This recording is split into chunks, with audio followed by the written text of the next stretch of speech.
کسی اور چیز کھاتا ہے لیکن وہ اس اٹیک کے آگے رکاوٹ بنتی ہے اور آڑ بنتی ہے. یہ لکھا ہے، عجیب بات ہے. اس لیے ایسے آدمی کو اگر ہارٹ اٹیک ہو جائے یا فالج یا کوئی ایسی چیز ہو جائے، جو کوئی بھی دوائی کھاتا ہے کسی اور چیز کی، تو اس پر اتنا زیادہ اثر انداز نہیں ہوگا جتنا ایک صحت مند سمجھے جانے والے آدمی پر ہوتا ہے. اس کے اندر وہ دوائی جو ہوتی ہے وہ اگر جیسے ہم پیناڈول ہی کھاتے ہیں، تو پیناڈول سر درد یا کسی کے لیے ہے، لیکن وہ دوائی ہر بیماری میں کچھ نہ کچھ مدافعت کرتی ہے. تو اس کی وجہ سے اس کا حملہ پورا نہیں ہوتا، کبھی نہیں ہوتا، کمزور رہتا ہے. اس لیے کہتے ہیں جو لوگ دوائیاں تو استعمال جیسے شوگر والے ہیں کر رہے ہیں، تو ان کو یہ ہارٹ میں یہ دوسری جو چیزیں ہیں نا جی، وہ سروائیو کر جاتے ہیں، برداشت کر جاتے ہیں ان کو. لیکن عام بندہ صحت مند ہے، بالکل ٹھیک ہے یار، ہارٹ اٹیک ہوا لٹک گیا، کیونکہ وہ پوری قوت کے ساتھ ظاہر ہوتا ہے وہ. اور یہ جو دوائی کھاتے ہیں تو وہ پوری قوت ظاہر نہیں ہوتی اس کی، اس بیماری کی. بڑی عجیب بات لکھی. یہ طبا کے اور ان کے اصول بھی بڑے عجیب ہو گئے.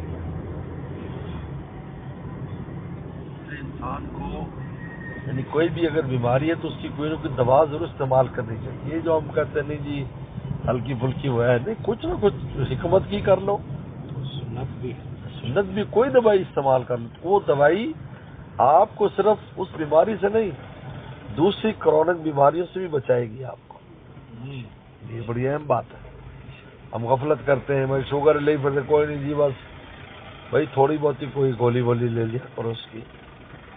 آپ کو کوئی تکلیف ہے اس کے لیے کوئی نہ کوئی دوائی لے لو.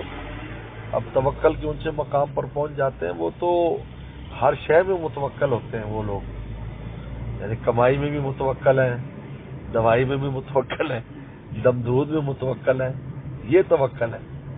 اب کمائی میں تو کوئی توکل نہیں ہے، اور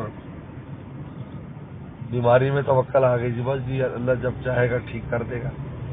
تو بھائی جب چاہے گا اللہ تعالیٰ آپ کو روٹی بھی گھر دے دے گا. وہ توکل ہو تو کلی شے ہو، ہر شے میں.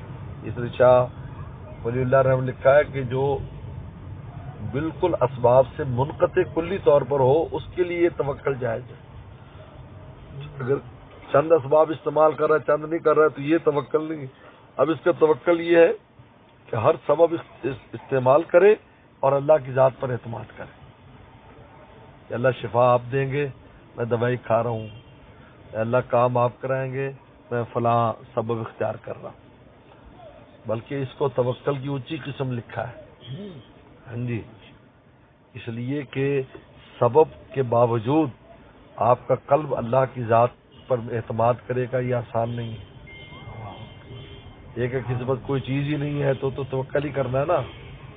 جیسے لوگ کہتے ہیں یہ ہوتا اللہ ہی اللہ ہے، بڑا کچھ کوشش کی کامیاب نہیں ہو، تو بس اللہ ہی کی ذات پر نظر ہے. یہ تو سب کچھ ختم ہونے کے بعد اول یوم سے سب کچھ ہونے کے باوجود اللہ کی ذات پر نظر ہونی چاہیے. یہ ہے. اس لیے اس کو توکل کی اونچی قسم لکھا ہے کہ اسباب بھی استعمال کرے لیکن اعتماد اللہ کی ذات پر ہو، سبب پر نہ ہو. یہ بہت عجیب بات ہے.